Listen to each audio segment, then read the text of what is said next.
राजा और तोता की कहानी। एक समय की बात है, एक राज्य में हरिशंकर नाम का एक राजा राज्य करता था। उस राजा के 3 पुत्र थे। वह चाहता था कि उसका सबसे योग्य पुत्र उसका सिंहासन संभाले, लेकिन वह इस बात को लेकर संशय में था कि वह तीनों में से किसे अपना सिंहासन सौंपे।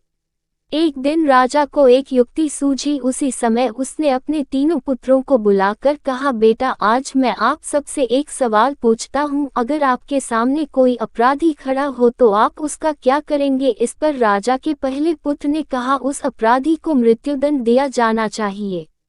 उधर दूसरे बेटे ने कहा, अपराधी को कालकोठरी में बांध देना चाहिए।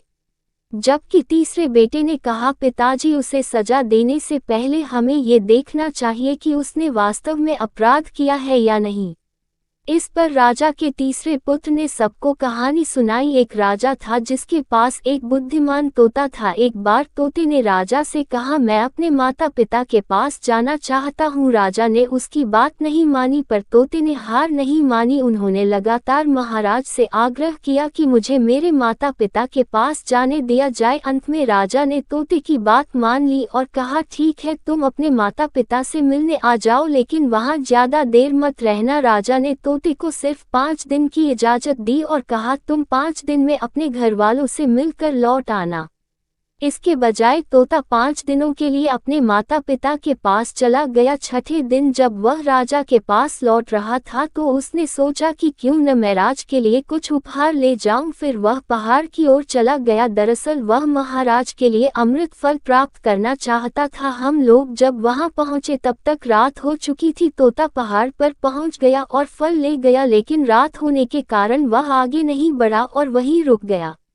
उस रात जब तोता सो रहा था तो एक सांप वहां आया और वह अमृत फल खाने लगा जो उसने राजा के लिए लिया था। सांप ने फल खा लिया, जिससे उस फल में जहर फैल गया था। हालांकि तोते को इस बात की भनक तक नहीं थी। अगली सुबह जब वह उठा तो वह फल लेकर महल की ओर चल दिया।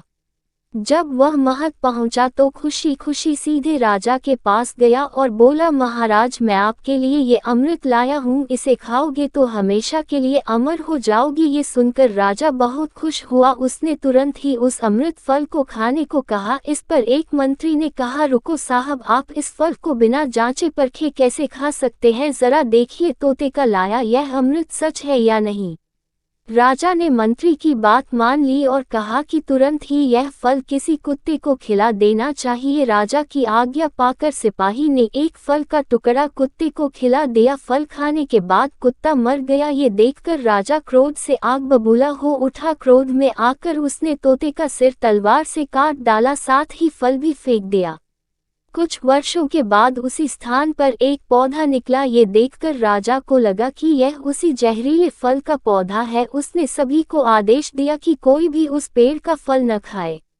कुछ दिन बाद एक बूढ़ा उस पेड़ के नीचे आराम करने के लिए रुका। वह बहुत भूखा भी था। उसने उसी पेड़ से फल तोड़ा और खाने लगा। फल खाकर बूढ़ा तुरंत जवान हो गया। राज ने जब ये देखा तो हैरान रह गया। उसने महसूस किया कि फल जहरीला नहीं था। उसने बहुत बड़ी गलती की। उसने बिना सच्चाई जाने तोते को मार डाला। इस बात का उन्हें काफी अफसोस भी हुआ। इसके लिए वह खुद को कोसने लगा। इधर तीसरे राजकुमार की कथा समाप्त होने पर राजा हरिशंकर ने उसे अपना उत्तराधिकारी नियुक्त किया। इसके बाद राज्य में जश्न मनाया गया। इस कहानी से हमें सीख मिलती है कि हमें बिना जांच पड़ताल के कभी भी किसी को सजा नहीं देनी चाहिए।